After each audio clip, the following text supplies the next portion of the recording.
Bonjour à tous et bienvenue dans ce journal. Voici tout de suite les titres que nous allons développer dans cette édition. C'est l'Arlésienne de Montlignon. La déviation de la D909 est attendue depuis plusieurs dizaines d'années, mais le projet est toujours au point mort. Les élus du secteur ont manifesté ce mardi pour obtenir le démarrage des travaux et la fin des embouteillages. Reportage dans un instant.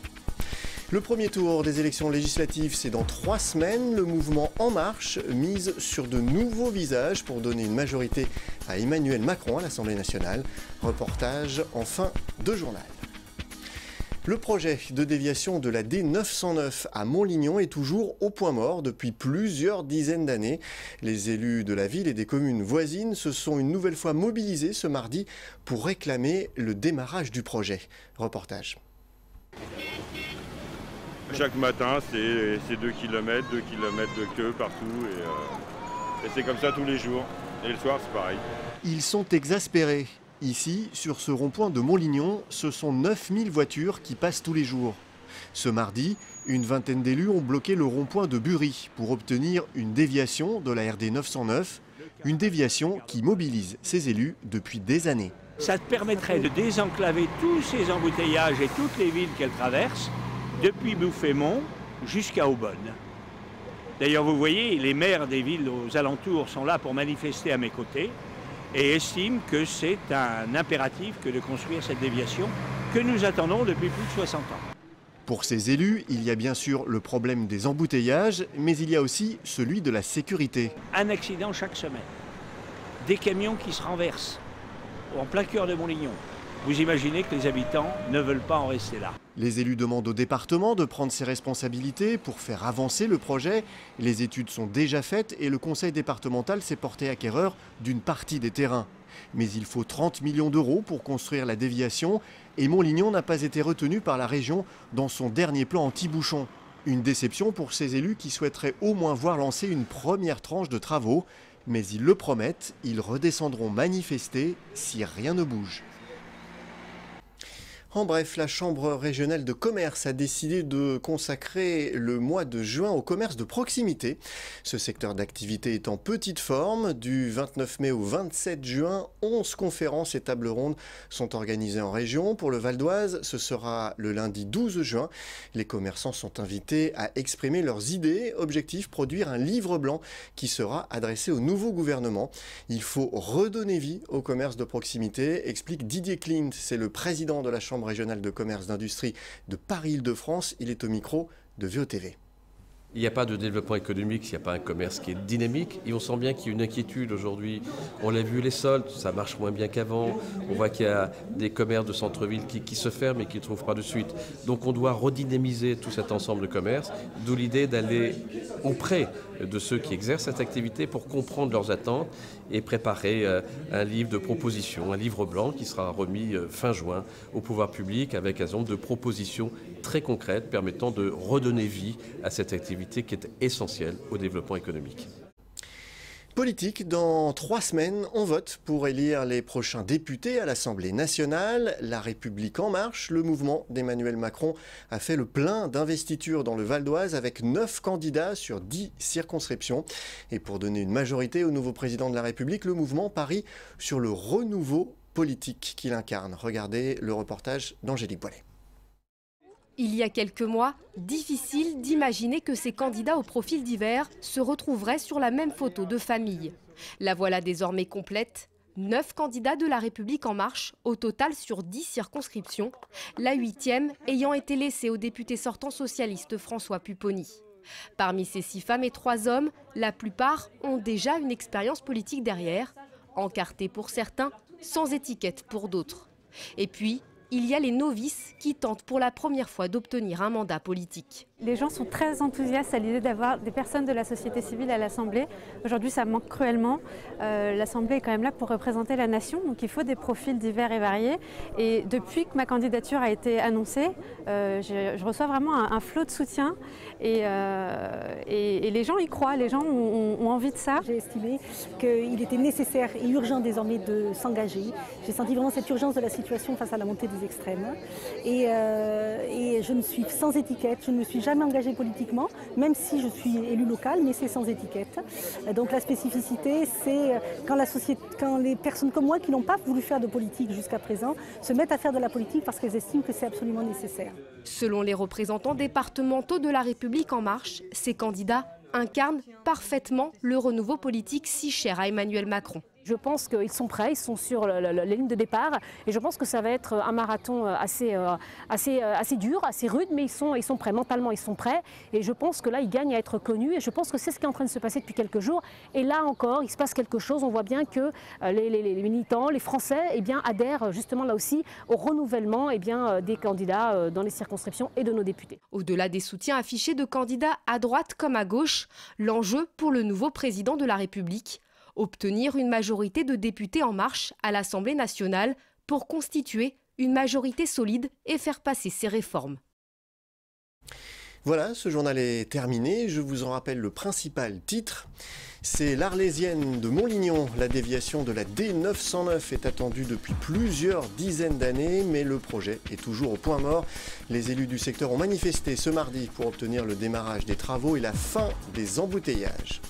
Merci d'avoir suivi ce journal. N'oubliez pas que l'info continue sur veonews.fr. À très bientôt.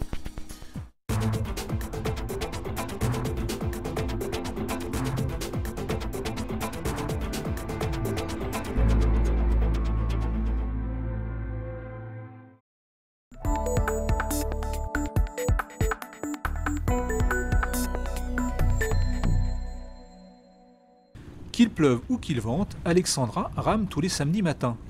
À 21 ans, cette jeune étudiante de l'université de Cergy-Pontoise s'est lancée un défi. Rallier Tahiti à Mooréa cet été à la rame.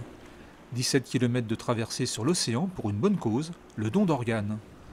Alexandra n'est pas une rameuse ordinaire, elle est greffée des poumons. Alors moi je suis transplantée depuis 4 ans, donc ça fait 4 ans depuis le 20 novembre 2012. Et du coup, ça fait 4 ans que je respire convenablement. Avant d'être transplantée, j'avais juste moins de 20% de capacité respiratoire. Donc c'est comme si vous soufflez, j'aime bien dire, dans une paille en altitude. Donc j'avais une vie limitée, j'avais une vie réduite et je voyais moins mes amis, j'allais moins à l'école. Mais j'avais toujours cette force de caractère de vouloir aller toujours de l'avant et c'est ce qui m'a poussée aussi à faire tout ce que j'ai fait dans ma vie en fait. Née avec la mucoviscidose, une maladie génétique qui touche principalement les voies respiratoires, on ne lui donne alors qu'une vingtaine d'années à vivre. En 2012, à 17 ans, sa vie bascule. Elle bénéficie d'une double transplantation pulmonaire et voit son espérance de vie doubler grâce à un don d'organes.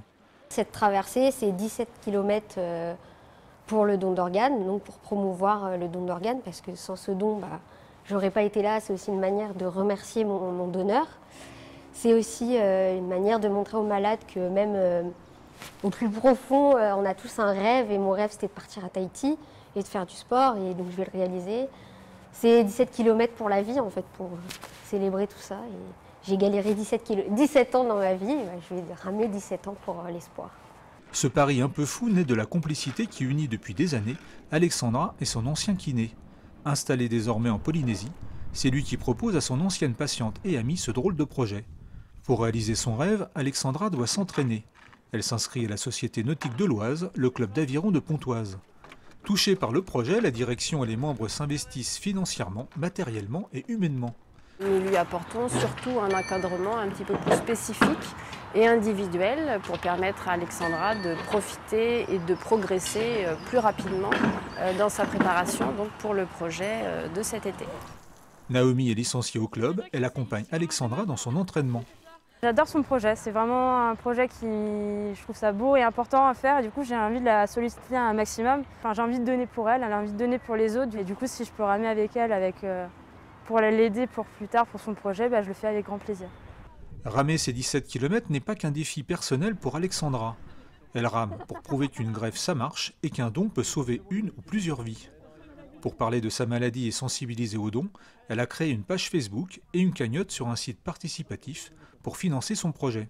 Cette cagnotte, c'est pour acheter un bateau, donc un double de mer, qui permettra donc pour la traversée, mais restera au club après ma traversée pour développer le handisport, donc tout ce qui est sport, aviron pour personnes en difficulté, en atteinte de maladie, c'est pour aider ça en fait. La traversée entre Tahiti et Mooréa est prévue pour le 5 août. En attendant, Alexandra continue à s'entraîner sur l'Oise, loin des cocotiers et de la mer turquoise.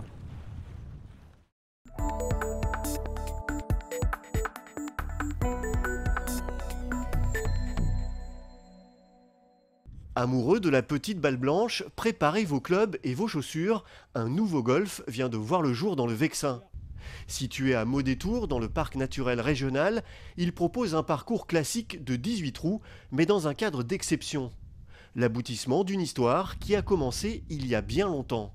L'histoire de la construction de ce golf a été relativement difficile.